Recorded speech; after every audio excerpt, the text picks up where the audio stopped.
Navi Mumbai police आयुक्तालय हद्दीत नियमांचं उल्लंघन करून डान्स बार सुरूच आहे। रबाळे पोलीस स्टेशनच्या हद्दीतील संतोष पॅलेस डान्स बारचा व्हिडिओ लोकशाही मराठीच्या हाती लागलाय।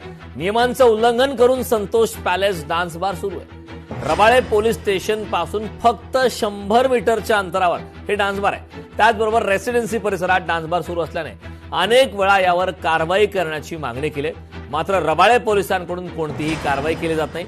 नवी मुंबई पोलीस आयुक्तालयातील झोन 1 येथील हा व्हिडिओ लोकशाही मराठीच्या हाती लागलाय, मात्र नवी मुंबई पोलिसांचं याकडे पुन्हा एकदा दुर्लक्ष होते। वारंवार लोकशाही मराठी याबाबतचा आवाज उठवत आहे, मात्र तळोजातील डान्स बारचा व्हिडिओ आता लोकशाही मराठीच्या हाती लागलाय।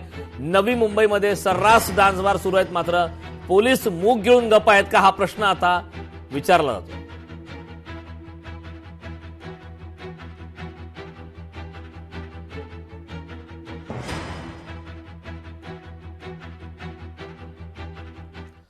नवी मुंबई पोलीस आयुक्तालय हद्दीत नियमांचं उल्लंघन करून डान्स बार सुरूच आहे। तळोजा पोलीस स्टेशन हद्दीतील डान्स बारचा व्हिडिओ देखील लोकशाही मराठीच्या हाती लागलाय। रबाळे येथील संतोष पॅलेस डान्स बारच्या व्हिडिओ नंतर आता तळोजातील व्हिडिओ सुद्धा हाती लागलाय। रात्रीचे 11 वाजले तरी सुद्धा अशा प्रकारे डान्स बार सुरू आहेत। नियमांचं उल्लंघन करून डान्स बार सुरू असतात।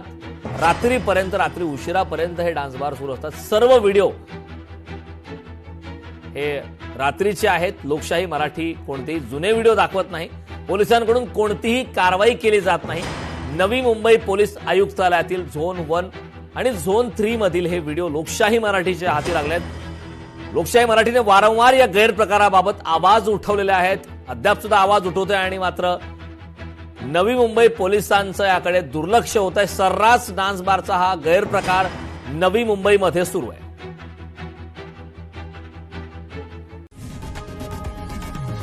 लोकशाही मराठी ऐका, पहा, जागरूक रहा।